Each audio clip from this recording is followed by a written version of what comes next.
आज हम विमानन इतिहास की शायद सबसे भयानक दोपहर पर गहराई से बात करेंगे। 1977 की टेनरीफ हवाई अड्डा त्रासदी। जी। हमारे पास जो जानकारी है वो बताती है कि कैसे घटनाओं की एक बहुत ही दुर्भाग्यपूर्ण श्रृंखला ने इस तबाही को जन्म दिया। बिल्कुल। और हमारा लक्ष्य ये समझना है कि कैसे स्पेन के एक छोटे से द्वीप पर, वो भी घने कोहरे के बीच, दुनिया के दो सबसे बड़े यात्री विमान Boeing 747 jumbo jets jumbo jets एक ही रनवे पर आमने सामने आ गए। ये एविएशन हिस्ट्री का सबसे घातक हादसा बन गया। तो कहानी शुरू होती है दो उड़ानों से, पैन एम फ्लाइट 1736 और KLM 4805। दोनों ही बहुत बड़े विमान और दोनों का गंतव्य भी एक ही था, कैनेरी द्वीप समूह का लास पाल्मास हवाई अड्डा। हाँ, लेकिन 27 मार्च 1977 को क्या हुआ कि लास पाल्मास हवाई अड्डे पर एक अलगाववादी समूह ने बम फोड़ दिया। ओहो। धमाका छोड़ा था, पर ज़ाहिर है एहतियातन हवाई अड्डे को बंद करना पड़ा। और नतीजा ये हुआ कि सारी आने वाली उड़ानें पास के एक छोटे एयरपोर्ट टेनेरीफ नॉर्थ पर भेज दी गई। टेनेरीफ नॉर्थ, मैंने सुना ये काफी छोटा एयरपोर्ट था, पहाड़ी इलाके में। बिल्कुल, सिर्फ एक रनवे और एक मेन टैक्सीवे। वो इतने सारे बड़े विमानों के लिए, खासकर 747 जैसे दैत्यों के लिए, बिल्कुल भी तैयार नहीं था। और जैसे हालात पहले से कम बुरे ना हो, तभी मौसम ने अचानक करवट ली। घना, बहुत ही ज्यादा घना कोहरा छा गया। विजिबिलिटी कितनी कम हो गई थी? कभी कभी गिरकर सिर्फ 300 मीटर रह गई थी। 300 मीटर, ये तो बहुत ही कम है। हाँ, और इससे भी बड़ी दिक्कत ये कि टेनेरीफ नॉर्थ पर उस समय ग्राउंड रडार सिस्टम नहीं था। ग्राउंड रडार नहीं था? ATC को पता ही नहीं था कि रनवे पर कौन कहाँ है? बिल्कुल, अंधेरे में थे वो एक तरह से। ऊपर से रनवे से बाहर निकलने के जो रास्ते थे, एग्जिट्स, वो भी ठीक से मार्क नहीं थे। यहीं पर एक और चीज हुई ना, KLM के कैप्टन का वो फैसला। हाँ, KLM के कैप्टन ने टेनेरिफ में ही, लास पाल्मास जाने से पहले विमान में ईंधन भरने का फैसला किया। क्यों? टाइम बचाने के लिए? हाँ, सोचा कि लास पाल्मास पहुंचकर देर ना हो, लेकिन इस फैसले ने काफी वक्त लगा दिया।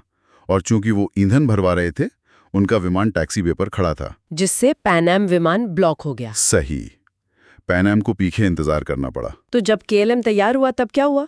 देखिए, एयरपोर्ट पर भीड़ थी, टैक्सीवे ब्लॉक था, तो ATC ने एक असामान्य निर्देश दिया। क्या निर्देश? दोनों विमानों को टेक ऑफ के लिए रनवे का ही इस्तेमाल करके टैक्सी करना था। KLM को रनवे के अंत तक जाकर 180 डिग्री मुड़ना था, टेक ऑफ की पोजीशन में आना था। और पैन एम को उसके पीछे पीछे जाना था और एक निर्धारित एग्जिट C3 से रनवे खाली कर देना था। लेकिन कोहरा इतना घना था। हाँ, यही दिक्कत हुई। पैन एम के पायलट एग्जिट C3 को देख ही नहीं पाए और वो आगे निकल गए। वो अभी भी रनवे पर ही थे जब? हाँ, वो रनवे पर ही थे, और यहीं पर वो कम्युनिकेशन का, वो संचार का घातक भ्रम पैदा हुआ, जिसने सब कुछ बदल दिया। कैसे? क्या हुआ था कम्युनिकेशन में? KLM कैप्टन ने ATC से टेक ऑफ क्लियरेंस मांगी। ATC ने जवाब में उन्हें टेक ऑफ के बाद का जो रूट था उसका क्लियरेंस दिया। लेकिन टेक ऑफ का क्लियरेंस नहीं दिया। नहीं, स्पष्ट रूप से क्लियर्ड फॉर टेक ऑफ नहीं कहा। ATC ने कहा ओके, और फिर कुछ सेकंड बाद कहा stand by for take off, I will call you, रुको, मैं बताऊंगा। लेकिन तभी कुछ और भी हुआ था ना रेडियो पर? हाँ, ठीक उसी वक्त जब ATC वो stand by for take off कह रहा था, पैन एम के पायलट जो अभी भी रनवे पर थे, उन्होंने रेडियो पर कहा we are still taxiing down the runway. ओहो, दोनों बातें एक साथ? बिल्कुल एक साथ।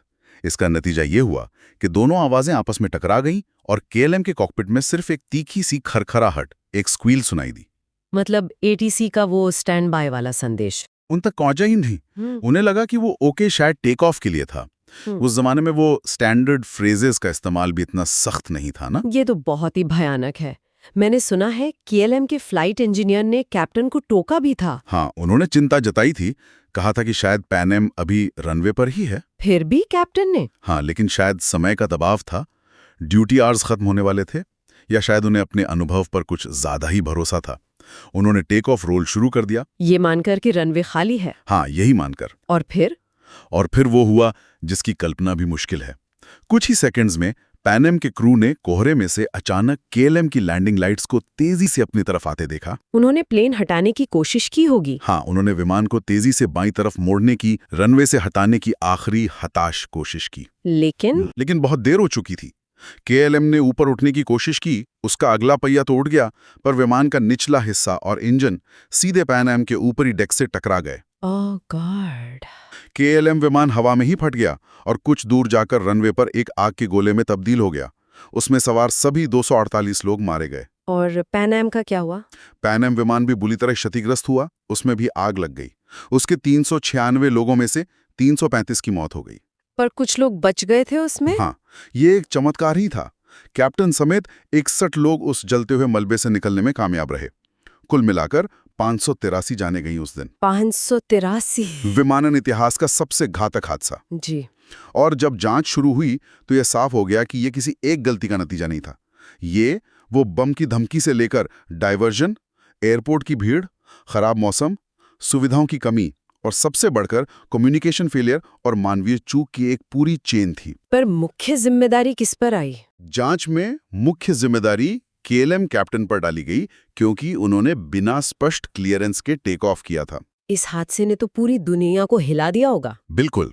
और इसी के बाद एविएशन सेफ्टी में बहुत बड़े बदलाव आए।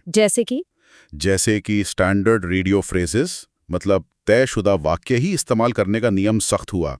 एविएशन इंग्लिश का महत्व बढ़ा। अच्छा। बड़े एयरपोर्ट्स पर ग्राउंड रडार अनिवार्य कर दिया गया। रनवे की मार्किंग सुधारी गई और कॉकपिट के अंदर क्रू के बीच कम्युनिकेशन और टीम वर्क, जिसे क्रू रिसोर्स मैनेजमेंट या सीआरएम कहते हैं, उस पर बहुत जोर दिया गया। हाँ, ये सीआरएम तो बहुत जरूरी है। बिल्कुल।